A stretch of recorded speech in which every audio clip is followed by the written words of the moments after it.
ፍልፍል ቲቪ ሰላም ወሰናይ ኣብ ዝተፈላለዩ ኩርናዓት ዓለም ብምዃን መደባት ፍልፍል ቲቪ ተካታተሉ ክቡራንን ከመይ ትኾና ዝተፈላለዩ ኣገደስትን እዋናውያን ሓበሬታ ሒዝና መጺና ኣለና ከምቲ ልሙድ ሰናይ ምክትታል ናብ ዘይበጽሖ ንኽበጽሕ ሼር ክትገብርዎ ደጊመ ብትሕትና ይዕድም ከምኡውን ሳብስክራይብ በምህራም ኣባላት ቤተሰብ ፍልፍል ቲቪ ክትኮኑ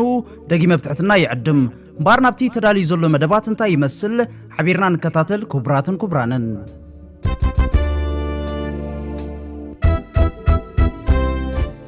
ቢንያም ግርማይ ከም ሓለቃ ጋንታ ሊደር ብምዃን ንሓዳስ ክለቡ ኣብ ውድድራት ግራንድ ቱር 2026 ክመርሓዩ ስፖርቲንግ ዳይሬክተር ካርል ስትሮም ስፖርቲንግ ዳይሬክተር ኤንኤስ ሳይክሊንግ ቲም ካርል ስትሮም ቢንያም ግርማይ ምስታ ጋንታ መፍራሙ ንህርፋን እታ ጋንታ ዘንጸባርቕ ምዃኑን ንብዙሕ ሸነኻት ትሕትናን ብቕዓትን ቢንያም ይንእድ ከምኡውን ቢንያም ንሓድሽ ብድሆ ብሓጎስ ምስ ኤንኤስኤን ስትሮንግ ስፕሪንት ሴት ኣፕ ክሰርሕ ብሃንቀውታ ንጽበእ ኢሉ ተወሳኺ ዓበይቲ ውድድራት ኣብ ምዕዋት ኣተኪሩ ምምጽኡ ንተበግሶ ውድድር ንለውጢ እታ ጋንታ እውን ይዕብዮ ምኽንያቱ ከም ዓውዲ ሕልሚ ሩዋንዳ ዝኣመሰሉ ፕሮጀክትታት ልምዓት ናብ ኤርትራ ንምስፋሕ ክሕግዝን እንደ ዓበየ ንዝኸይድ ዘሎ ተውህቦ ብሽክለታ ኣፍሪቃ ክድግፍን ተስፋ ኣለዎ ብምባል ይገሊጽዎ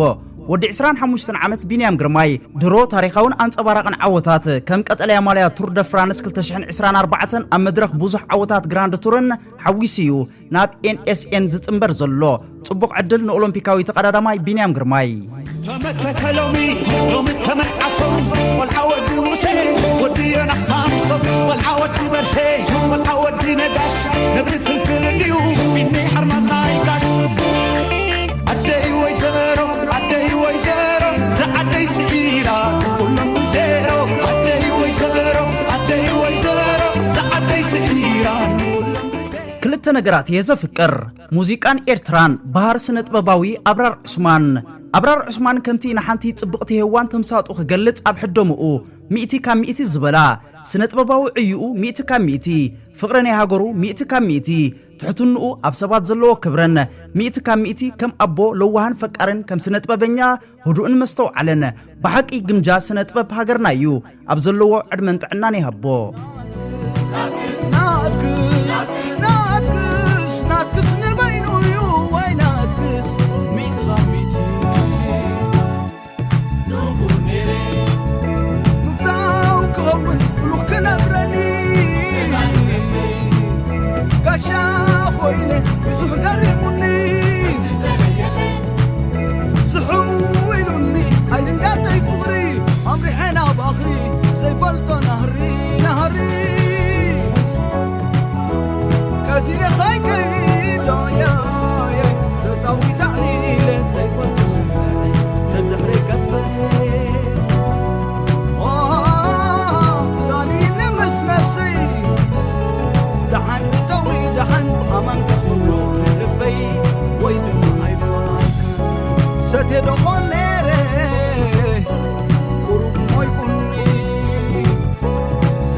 ካብዚ ብምቕጻል እምበኣር ክቡራንን ተኸታተልቲ ፍልፍል ቲቪ ናብቲ እዋናውን ኣዝዩ ናብ ኩሉ ሰብ ክበጽሕ ዘለዎ ሼር ክግበር ዘለዎ መደብ ከብለኩም ደጊመ እቲ መደብ እንታይ ይመስል ሓቢርና ንከታተል ክቡራንን ስለምንታይ ደኣ ሰራዊት ኤርትራ ክጽልም ተደልዩ ስለምንታይ እዮም ባህላውያን ጀነራላት ጻርቃን ዝመርሕዎም ባሮት ብልጽግና ኢትዮጵያውያን ተጋሩ ገበናቶም ክኽውሉ ዝፍትኑ ዘለዎ ቱ ሳልሳይ እንደገና ዓምል ፍለጥ በጣም ልገርምሲ ኣብ ከተማ መቐለ ማለት እዩ ቱ ለዓቤ ቤት ህንጸት ኣብ ከተማ መቐለ ነይዩ ካብ ሙሉእ ትግራይ ማለት እዩ መጀመርያ ካብ ሑመራ ያው ብምዕራብ ነይሩ ዝውግእ ዳንሻ ምስ ተተሓዘ ካብ ሑመራ ነበረ እሱር ናብ ከተማ መቐለ መፅኡ ብራያ ነበረ ውግእ እውን ካብ ኣላማጣ ካብ ማጨው ትእሱር ናብ ከተማ መቐለ ክመጽእ ተገይሩ ዘሴም እንደገና ካብ ውቅሮ ካብ ዓድግራት ትእሱር ናብ ከተማ መቐለ ክመጽእ ተገይሩ ከተማ መቐለ ምስ መጸ ምስቱና ከተማ መቐለ ነበረ ተዳሚሩ ማለት እዩ ትብሙሉ እሱር ናብቲ ህዝቢ ክስደድ ተገይሩ ታዚ ሓንግል ገብር ለሎ ሰንት ብካራ ለፈራርሕ ለሎ ልቀትል ለሎ ሁሉ ቱ ኣብ ከተማ መቐለ ቤት ህንጻ ዝነበረ እሱር እዩ ተሰዲዱ እዚ ድማ ሆነ ተዋይዱ ህብረተሰብ ናይ ጸጥታ ጸገም ክፍጠረሉ ዝተገበረሉ ኩነታት እኒዮ እዚኦም እስራት እዚኦም ገሊኦም ናይ እስር ጊዜኦም ንወዱውን ነው ያው በይቅርታ ብምሕረት ተለቃቁን ነው ብምሕዳር ስለዝነበረ ማለት እዩ ኣብ ፖሊስ ጣብያታት ግን ገና ጉዳይም ዘይተረየ ኣብ ኸይዲ ለሓልል ተሰደዱ እስራት እንየው ስለዚ ከተማ መቐለ ምሕዳር ገዚውን ብፍላይ ኣብ ከተማ መቐለ ኣብ ክፍለ ከተማታት ዝነበሩ ፖሊስ ጣብያ ዝነበሩ እስራት እዚውን ማለት እዩ ሃንግ ዝገብሩ ሰብ ዝቀትሉ ሰብ ለቡል ዘለው ሳቶም ስለልኾኑ ክትትል ተልግበረሉ ክትትል ተገይሩ እቲ ፖሊስ መዋቅር እንደገና በቁልጥፍ ተጣይሹ ላፍቲ ሕጋዊ መስራሕ ተለእተው ተዘይኾይኑ ከዚውን ቀጻልነት ዘለዎ ነገር ተለለጋጥም ዘሎ በዚ አንጻር ዘሎ ክፍተት ተዝረይሉ እምነት እንደኒ ስለምንታይ እዮም ደገፍቲ ብልጽግና ትግራይ ኢትዮጵያውያን ተጋሩ ኣብ ልዕሊ ሰራዊት ኤርትራ ዘይተገብረ ጸለመታት ዝዝርግሑ ዘለዉ ነቲ ዝነበረ ስርዓት ክናፈቅ ወይ ከዓ ናብቲ ተንጠባጢኡ ዝሰርፍ ሓይሊ ክኸይድ እንድሕር ኮይኑ ኣደታት ተጋሩ ተደፊረን ዝብሃል ወረ ክወረኽ ኣለዎ ንጹሃን ዜጋ ትሕረድ ኣለዎ ይቕተል ኣለዎ ማንነቶም ዝብሃል ወረ ብሰፊሕ ክጋውሕ ኣለዎ ስለዚ ተገይሩ ይተወጣት ናብኡ ክኸይድ ብዝብል ከምኡ ዓይነት ብደንቢ ብሚድያ ሰሪሖም እዮም ኣብ መሬት ኣቲኻ ግን ብተጨባጭ ክነጽንዖ ከለና መረጃ ወፂሕና ኢና ኣነሲ ደፈራ እያን ዝብል መረጃ ወፂሕና ክነጻርቕ ኢና ኣበይ ተደፊረን من دفيرون مع السدافيرن تبهلا قصارينا نصحن زيغات قومي لو مصنا سلازي اكتزوط والله مريت يلا تم تزرفون ديام بما يبعلهم حيلي زو السماراوهم حيلتات احنا شعبي يعني بنوال طغات كنز فصمو ودا كنسيو كما عينت النات ملختاي مانتهم غيرهم مالت مانتهم بمقيار ركاش البوليتيكا ترف نتراف قومهم زغورو እንደገና ደግሞ ከይተደፍራ ተደፊርና ዝብላ ንስውን አጋጥመና ነው ዳር ከመጻሪ ኸልና ግን አይተ ከምዚ ተደፍራ ረጋግጽ አጀንዳ ተወህወን ግን ቆም ሽብር ሱጥራ አይኮነን ትቤልፍ ልክ ካፕተን ከተማታት ወጽ ኸለው አበያ አዛውንት ኣብ ቤተክርስቲያን ከይተረፈ በጣም ክልኽትዛረው ዘጽይፍ ነገር አሃብ ሆንደን ብምዕዳል በቃ ሰራዊት ኤርትራ ስለዚህ ጋር ሰክም እዚ ሒስ ከንጽና ብምባል አይምሮን እንደዚ አክል ጉዳና في وقت من سيون أبزكون سمعت كاتم أنتي زي عينت صريح منه تبغانا مش شال ميومنا يجلس يصحيزو كله تشيرات هذا اللواء فتبعت بين زي زجور ولا متعين تلكاني تطورمت زي تقرأ أمانون أمانون يجي مكاني تقولي حيلوني أمانون بالشام أمانون تهزم أمانون تبي اللي فكات طورمت كجيم يقول لحظة طورمتي ولا تهزم وقولني كسل فيه لا يعني حشد بروباغندا غير أبياتني بحر تهزمي فتحوا طورمتكم زي كوني فلت إيريو بدنبي تعرفين وصل لنا إندر شهد أنتوا يسنيوه بايزوا አይተዋገን ቴሌቪዥን ኢትዮጵያ ብዛዕባ ንግደት ማርያም አክሱም ካብ አክሱም በቀጥታ ድሮ እትበዓልን ኣብቲ መዓልቲ በዓልን የመሐላለፍ ነይሩ ቅድሚ ክልተ መዓልታት ናይቲ በዓል ማለት ደገፍቲ ብልጽግና ትግራይ 29 ሕዳር ተፈጺሙ እዮም ዝብሉ እቲ ተቀማጢ ይኹን ነጋድያን ህዝብ ግን ብሰላም ይካየድ ከም ዘሎ እዩ ዝሕብር ነይሩ እቲ ምስክርነት ናይቲ ተቀማጢ ህዝብን እታ ከተማ ይትረፍ ሽሕ ሰባት ክሞታ ሓደ ሰብ ዝሞታውን አይትመስልንያ ነዛት ስዕ ቪዲዮ ተመልከቱ The town to be center of war after the National Defense Forces occupied the city socio-economic activities gradually returned to normalcy after several weeks now the remains of TPLF clique and the international media have reported mass killings of about 800 people in the town of Aksum 2 days before the Aksum Zayan annual festival however a team of journalists from ETV had been in the town 2 days earlier to report one of Ethiopia's big religious events, the commemoration of the Saint Mary Zion of Aksum. Residents had this to say on the peace situation in the town.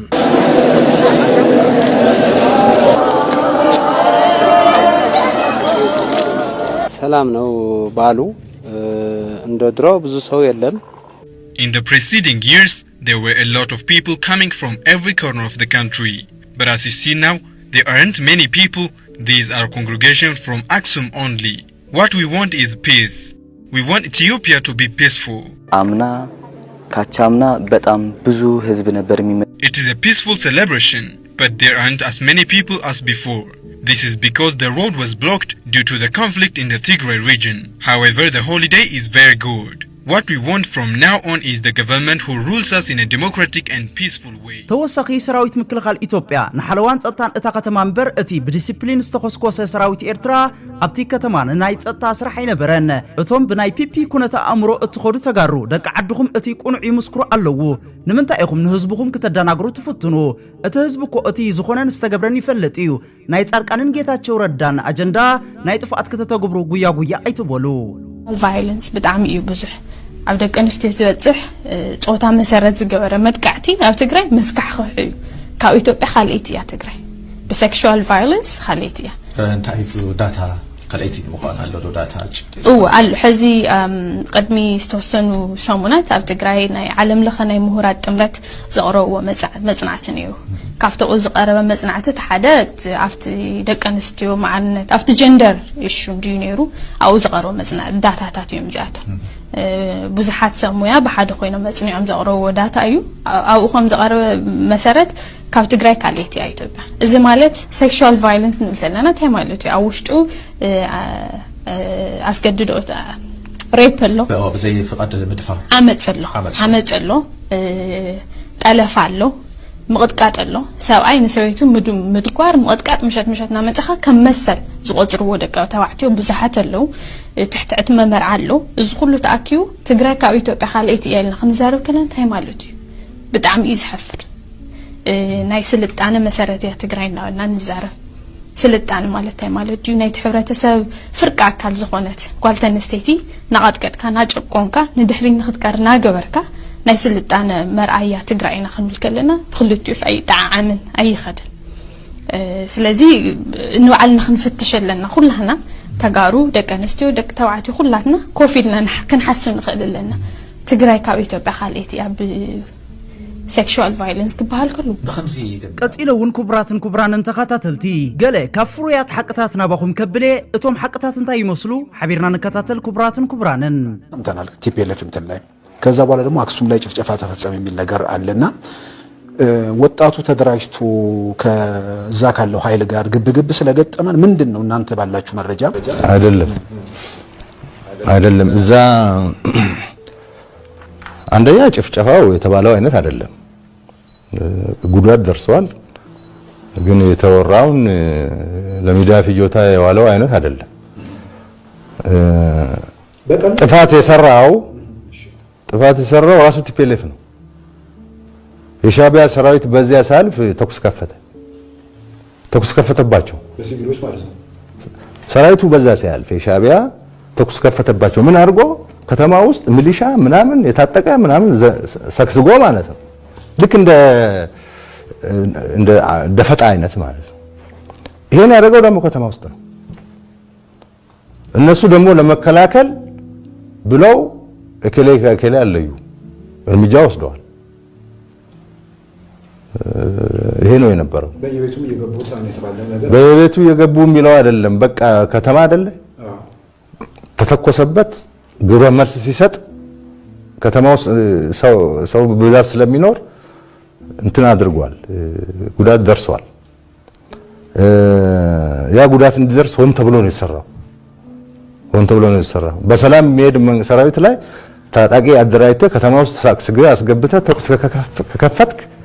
ምን ያርግ ታዲያ ሰራዊቱ ራሱን መከላከል አለበት ለመከላከል ደግሞ ማን ነው የታጠቀው ማን ነው ያልታጠቀው ብሎ ለመለየት ከባድ ነው እና እርምጃ የወሰዱባቸውን ሰዎች ላይ እርምጃ ወስደዋል ከዛ የሸሸው ያፈገፈገው ተከትለው እርምጃ ወስደዋል በዚህ መሃል ሰላማዊ ሰዎችም ጉዳት ሊደርስባቸው ይችላል ህወሓት ጌታቸው ህወሓት አባል ፈጻሚ እዩ ገባር ሓዳጊ እዩ እወ ላ خالق ከምጽለ አምኒ ዘምጽ እንተ ኮይኑ እዚ አዮኻናይና ገችዬ ቱለኹም ግን አና ይርደእኒ አበይዲ ነው ይርገታቸው ናወድራ ያጸጉር ዲራብጥር ነይሩ ጌታቸው በዓል ስልጣን ኮይነይሩ መሬትና ክውረር ከሎ ወረበላታት ህዝብ ክነብዕ ከሎ መንእሰይ ዓዱ ገዲፉ ኾጽ ከሎ ጌታቸው አው ስልጣን ይነይሩ ሓድሽ ጌታቸው ሃምዝ መጸገይር አይተጉርዐለይ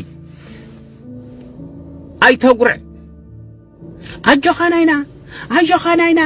ደብረ ጽዮን አጆኻናይና ብላዕሊ ማርያም ጽዮን በታሕቲ ደብረ ጽዮን ሕዚ ኸለለ ገቸው በታሕቲ ጌታቸው ብላዕሊ ጌታችን ወል ሕዚ ጌታ ብላዕሊ ጌታቸው በታሕቲ ወልና ለለ አነ የለኹላይ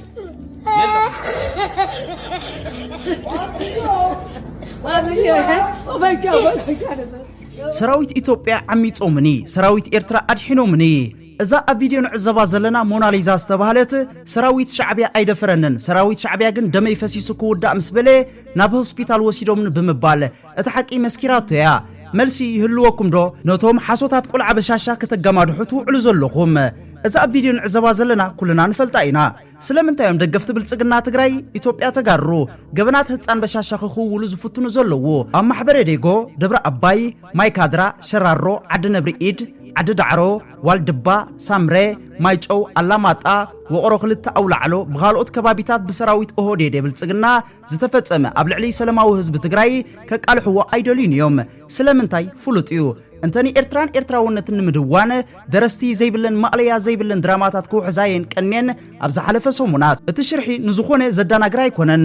ዕቡድ እንተጨመተ ክሳብ ፍርቂ መዓልቲ ዓቕሊ ጽበት ዘይገብሮ የብሉን ናይ ሓሶት ወረን ዜናን ዕምሩ ሓፂር እዩ ጻዓዱ ከተዳናግር ኢልካ ዘይነበረ ታሪክ ምስራሕ ጽባሕ ብታሪክ ክሕተትሉ ምዃኖም ክፈልጡ ኣለዎም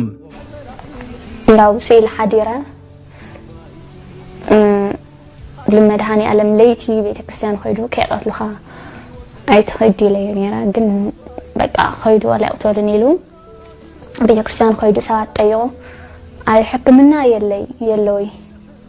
ኸይዶም እዮም ግን ተኸኢልኩም ሲልኩም ኣብ ገዛ ሰርዋ ብድሕሪኡ ድሕሪ 5 ሰዓት ገለ ረፋድ ምስ ረፈዳ ገዛ ሞጺ በቃ ሲኢነ ሰብ ገለ ኢልኒ ምስ ረፈዳ አካባቢ ያው ናይ ኤርትራ ወታደራት ሞጺኦም ና ገዛ ሽዑ ጀነሬተር ኒኡኩም ዲ ገለ ኢሎሞ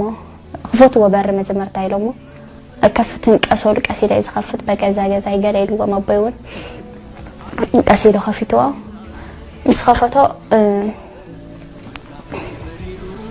يا فرقهم تقتلوا فرقهم خا سرقوهم من برتاي وقال لكم يلو تزاري وما بحقي ما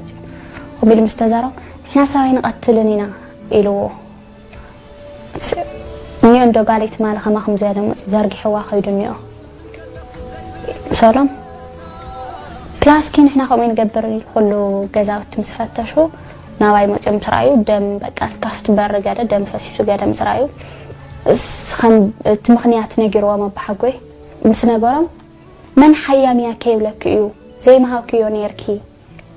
إلني مالتي ز وتدر قويا انا لهم زي لا خيت الزاراوي لنلو قاونا عرفت ديومني مس وتدرات وينيرو شدشة دم ساعتين مخونو كاو جنريتر لكم دا يلم طيقمنا مكينة لاتكم قال يلمنا يبلنا نقال مسولنا يوم ناو عرات هديوهم بلو ناو زوم نا بيبي سراويت دويلهم كواهمي 5 زيارات أو 5 بوتا وقعوها خيدوني أمو قلتفكم حكمنا نخطرك الجوروا نشتي هتساني حق تموتي يا قاليلو نشتي ولا عيا قاليلو كاو ناتيوم بتقولني عدي لك أنا قرني أوه تقوم مزقبر بتقولني زارو نيرو الشي يلوم زام حراي مثلني بحر ساعات كنا تسينا يلومنا قاعد بحر ساعات يموتون خبد برات بتاع مخبد سلال نارا مشات ساعات حدا كابي خونيو تسلميتين يرفت شو ساعات ناتيوم أورال حيتم ناتيوم ممكن وسدا يلوم زمان حارون كأونا بحكمنا تقولين في شيء لا بحقيقون بحدا متينا عم من قد حديرنا هاي كذا هاي قطعتنا هنا انتم سبات نعنا زي دنقصو نسبة تقرأي كم يجرون كدن قصو لهم تبين كبب بينا مركعهم كدن قصو لهم إذا سراويت زي سراويتنا إيرترا يكونن نسبة تقرأي كتفلتوه مالتي والله سراويتنا هزب إيرترا يكونن يا أخي إذا سبا يزي إذا سراويتنا يسرعت السياسي بين مو عيني الكيو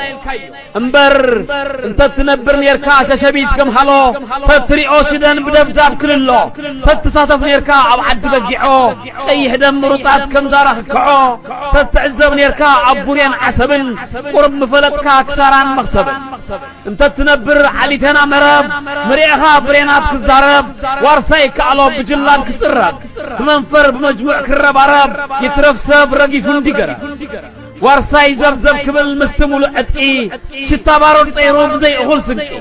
متسقورة كان يروتنا كينات شنقي ابي ميل كاي قدا قدا حقي تقالس تنبر مصدر قري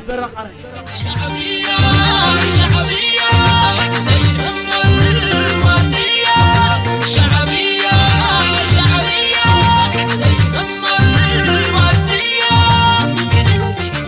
حقي برأسان تقبركيا بإقرات وص زبل رزين أبهاهلا ألنا نحنا تقارو بعلنا ناي سراويت إرترا ميليتاري بمقبارينا نهزبنا نقتل نيرنا اسكزا فيديو نكتاتلا نتزن ورا سرعة كنا فقويت أنا تنطوات يوسرف حيلي كخويد اندحر كوينو عدتات تقارو تدفيران كزبهال ورا خور رخ الله نصحن زيغات يحرر الله قتل الله مانتهم زبهال ورا بسفي خغاو حلو ስለዚህ ተገሪ ተወጣጣና خايد بزبل يكون عينت بدنب بميديا صريح مليون عمليه اتيخا ግን بتጨባጭ ከመጽናዕ خلنا መረጃ ወጽሕና ኢና አንሲ ደፈራያን መረጃ ወጽሕና መጻርኸና ማዕበይ ተደፊረን من دفيرون مع السدافيرن ዝባላ አሳሪና ንጹሃን ዜጋት ቆም ኢሎም መጽናዕ ስለዚህ ክትወጥላ መሬት የለ تم تزرف እንዲያም ናይ ባዕሎም ሓይሊ ዘው ሰማራዎም ሓይልታት احنا شعبي انا بنوال طلعت كنز فصمو ወደ ቀንስዮ ኮማ አይነት እናት መልእክታዩ ማንነቱም غيرهم ማለት ማንነቱም በመያር ርካሽ ነው ፖለቲካ ትርፍ ምትራፍ ሆም ዝገሩ እንደገና ደግሞ ከይተደፍራ ተደፍርና ዝላን እሱ አጋጥመና ነው ዳር ከመጻይ خلنا ግን አይተል 50 ተልፍራ ረጋግጽ አጀንዳ ተወውን ግን ቆሞ ሽብር ሱጥራ አይኮነን ትቤልፍ ልክ ካፕተን ከተማታት ወጽ خلو አበያ አዛውንት ቤተክርስቲያን ከይተረፈ بتاعم كل اختزار وزصيف نجار حاب خوندم بمعدال بقى سراويت اطراس لزغا سكن زي حيس كن صنح بمبال ايمرن كندي اكل غدانا في وقت من اسيون ابزو كن سمعت كاتم انت زي عينت صريح من توانا مششال يوم نايز مسيس حيزو كالت سيرات ازلو ويو تكباج ግን زي زغور ወል ምታ ኢንተልካኒ እቲ ጦርነት እዚ ትግራይ አመኑልን አያመኑልን ህዝብ ካኒ ትፍሊ ኃይሉ ነው አመኑልን ሚሊሻና አመኑልን ተዝመ አመኑልን تبيلف كات طرنت كجمله خلاص زاو طرنت يلا تزبو بنك سلف يلا يعني حشت بروباغندا غير ابياتني دحرت زبي فتحوا طرنتكم زي كون يفلط يريو دنبي تعفين سلو نور اندر شد انقيتو يسنيو بايزو ايتواغ حجون اتحطو نصيو سلامنتايوم دغفت بلصقنا تግራይ ኢትዮጵያውያን ተጋሩ ገበናት ህፃን በሻሻ خخولو زفتون زلوو كله اتتصلمن حسوتنتي بديسيبلين زلل سراويت ኤርትራን ምጽላም ግን ለይትን ቀትርን ከይደቆሲኦም ዝሓድሩ ዘለዎ ቀጽልና ናብዛት ስዕብ እንተ ቢልናውን ንሕና ተጋሩ በዓልና ናይ ሰራዊት ኤርትራ ሚሊታሪ በመግባሪና ንህዝብና ንቀትል ነርና ወድራያ ሓደ ካብ አክቲቪስት ትግራዋይ ኣብ ማሕበራዊ ሚዲያ ቲክቶክ ዝነጥፍዩ ስለዚ እዛ ቪዲዮ እስከነከታተላ ሳማንጁስ ገና ኸውጸልኩም ናይ ሻዕብያ ክዳን ተኸዲንኩም ድረሸንኩምም ተጋሩ بوعل كوصلكم ايه زي عفلتوا ناي شعبيه خدان تخدينكم زرشنكم من تغارو كتفلطوا لكم كتفلطوا لكم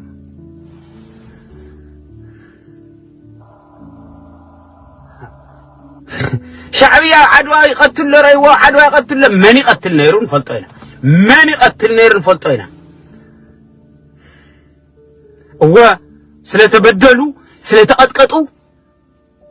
አይን ጋደሊ አይን ወጪሎ አብ አክሱም ሰራዊት ኤርትራ ዝተፈጸመ ግፍዕ የለን ምስክርነት ትግራዋይ ተወላዲ አክሱም ኣብቲ ግዜ ቀንደኛ ናይ ወያኔ አክቲቪስት ኮይኑ ንህዝብ ትግራይ ዝጣበቅ ዝነበረዩ ኣብዚ ፍጻሜ እዚ ተገይሩ ምስተባሃለ ሓቀኛ ሕብሬታ ሓቲቱ ዝሃቦ ቃል ምስክርነት እዩ ዳይ ዝምልከት ናይ አድቮኬሲ ስራሕ ዝምልከት ናይ ፒቲሽን ናይ ሰላማዊ ሰልፍ ዝምልከት ኣብ ደገ ዘለና ክንገብሮ ዝግበአና ነገራት أو حدنتنا أو ستمتنا أو مختنا بوزح جزء ذكر أو وتدر أو سامتات نعيت أتوزن أو زجزاي ونيتم سوي زبل زي أقول ده زي أجن فليز ولا قول حتى هي ولا مخنياتو أو خصوم زجبر بابو معلتو دار جاخ بعال بزخ المجدي كتاتو ليه بقيت أخون بتزاور مع زي مستناي كوميونيكيشنز أجمعات زرلو بدوه أو قمة تأتينا مالتي سلازم بتستفعل عليه ومجدتات أمريت زولو نجارات سلنا نكتاتل زي شو عتميتن سبعان شو عتميتن ثمانيان شو عتميتن خمسان زبهال عينت ورثات مسمسة مشم كافتهم بتحد وجن تم صلاتنا قوم تجورو زي جرمني بتخال وجن كعنا يوحك تجير ديوخة أبي يوخة تجيرو معز توم وجناتنا انت عينت سواتيوم أو كم عينة القاطعمي خوم عينة رسم القاطعمو زبل نجار كصاري فتينة تمود داتا زرخوكو نجار زي شو عتميت سوانيان سوات وقسم كاتيلوم زبال نجار فصوم حاسد كوم زبال نجار أو وقسم بستفسمة يلن period بزا قاطعم زي بشم حزبنا دمسن نخنو زي تجبر نجار مسيخاوزي سب ናብ ዘይድለ ኣንፈት ናብ ራዕድን ሽብርን ምምራሕ ካፍቲ ብጸላእትና ዝግበር ዘሎ ልዕሌና ናይ ስነ ኣእምሮዊ ኩናት ፈሊና ይንሪዮን ድምፂ ህዝብና ንኹን ማለት ብጭቡጥ ዝተገብሩ ነገራት ብእሪ ብቁፅር ምስ ጭብጥታቶም እንተተኻኢሉ ተሰኒዶም መጽዮም እዮም ክጋውሑ ዘለዎም ክጋውሑ ጥራሕተ ይኮነ ንዝምልከቶም ዓለም ለኻዊ ይኹኑ ኣህጉራዊ ይኹኑ ሃገራዊ ይኹኑ ናይ ውሽጥና ናይ ባዕልና ውዳበታት ይኹኑ ዝምልከቶም ኣካላት ኢትዮጵያውያን ተጋሩ ፖለቲካ ከሻሽኖም ዝሰርሑ መሲልዎም ማዕረኽ እንደይ ጸቕጢ ናይ ስነ ኣእምሮን ሞራላዊ ሃስያን ኣብ ልዕሊ ግዳይ ዝኾኑ ውልቀ ሰባትን ስድራ ቤታቶምን ዝሃስስ በሰላታት የውረዱ ምህላዎም ዘንጊዖም ክንሶም ጥዑይ መኣዲ ከም ዝቐረቡ ኣብ ጥርሑ ጓንቴራ ኮግስዑ ንርኢ ኣለና ብጥሜትን ዓሌትነትን ተዋሒጦም ሳዕብየን ህዝቦም ኣብ ግምት ከየእተው ኣምሳያ ዝጸለመን ጠቐነን ዝገብርዎ ዘለዉ ህዝቢ ትግራይ እቲ ኦህዴድ ብልጽግና ኣብ ማሕበረ ደውጌ ደብረ ኣባይ ማይካድራ ሸራሮ ዓዲ ነብሪ ኢድ ዓዲ ዳዕሮ ዋልድባ ሳምረ ማይጨው ኣላማጣ ወቕሮ ክልተ ኣውላዕሎ ዝገበሮ ከይኣኽሎ ዘይውዳእ ኣቕርሕንቲ ኣንጊሶም ካብ ማሕበረሰብ ዓለምን ጎረባብቱን ንዘል ዓለም ተነጺሉ ንኽነብር ናይ ኣእላፍ ዓመታት ጽልኢ ዘርኡ ምህላዎም ይርድኦም ዶ ይህሉ ኢትዮጵያውያን ተጋሩ ኣብ ክንዲ ካብ ጊግኦም ዝእረሙ መመሊሶም ክቁርሶም እዮም ምክንያቱ ነገር ነመሃዚኡ ተመነ ተሓዚኡ እሾኽና ሓጻሪኡ ምዃኑ ኣይተሰወጦምን ዘሎ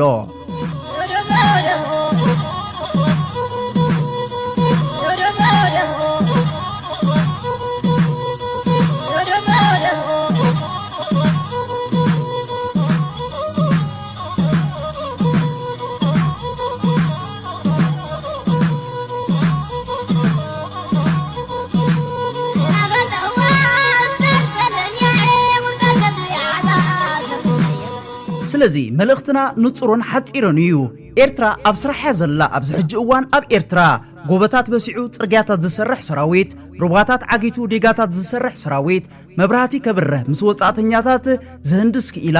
ማዕድናት ክብርብር ማሽነሪታት ዝተክል መሃንድስ ሕርሻው እቶቱ ክእክብ ዝጽዕር ሓረስታይ ኣብ ገዚፍ ስራሕ ተጸሚዱሉ ዘሎ እዋንያ ዘላ ሃገረ ኤርትራ ነቶም ብዛዕባ ሓይልታት ምክልኻል ኤርትራ ዓጀውጀው ሃለውለው ዝብሉውን ጀጋኑ ህዝባዊ ሰራዊት ሓርነት ኤርትራ ሻዕብያ ህዝባዊ ሰራዊት ምክልኻል ሓይልታት ኤርትራ ኪንዮ ጉቡእ ሃገራዊ ጉቡእን ሓላፍነትን ዝሓትትን ንናጽነትን ሓርነትን ኤርትራ ሕቶ ብግብሪ ዝመለሰ ድሓር ድማ ድሕር ናጽነት ንድሕነት ህዝብን ሃገረ ኤርትራን ወርቃዊ ግዜኡን ኩሉንትናዊ ክቡር መስዋዕትን ዳግማይ ከፊሉ ዝተዓወተ ጌናውን ምስ ደቆ ዋርሳይን ደቂ ደቁ መንደላይን ኮይኑ ዓለምለኻዊ ውዲታትን ሽርሕታትን ከበባን ዕጽዋን ኣፍሺሉ ቁሉዕ ናይ ውክልና ዞባውያን ባሮት ወራራት መኪቱ ሓምሺሾን ብዓወት ዝደምደመ ንልምዓት ሃገሩን ምምሕያሽ መነባብሮ ህዝቡን ከይዕረፈ ዝሰርሕ ዘሎ ጅግና ኣልማዛዊ ኤርትራዊ ወለዶ እዩ ሰሪሕካ እንዲኻ ዓውዲ ሕፋስ ሰኒዕካ እንዲኻ ኮንካ ድልድል ዝበይን ስኻ ዓንደ ማእከል ዳዕሮ ሃገር ጽንዓት ኢኻ ጽላል ማደር መስገዲ ኢኻ መምህር زي تبصح تبصحيو تقيسو تساريحيو تسحبة نبيبو مزقب تقنا تعقيبو الذي قدم دليل السعراي متكلمنك تحكي تاريخ كالسي دقاقة ما وراسي حليفة عزات مالي نصفينو تطلي وحزن لها بتفقري زي تبصح تبصحيو تقيسو تساريحيو تسحبة نبيبو مزقب تقنا تعقيبو الذي قدم دليل السعراي متكلمنك تحكي تاريخ كالسي دقاقة ما وراسي حليفة عزات مالي نصفينو تطلي وحزن لها بتفقري سرح يزوان نقلو صحيح عاصف موزو يزقزي حول كاسوان كن بصحينا غولو أوركي ندادي سرح يتحاكي زرخب وركي لكي إراي لكي غيح بحري إريترايا طاناتنا عسبي سعيا عالمنا بيننا قدر سلام جنتي أنا كساب بغالق فيديو زملسكم تطعمو سسناي تطعمو دكريمي نعصبات ودكت وهدكنيتنا هاقراو خبرات زل عالما وزخرن سماعاتاتنا وطرو عوتنا حفاش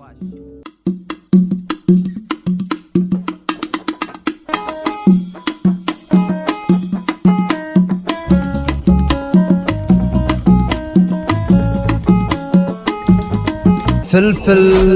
ቲቪ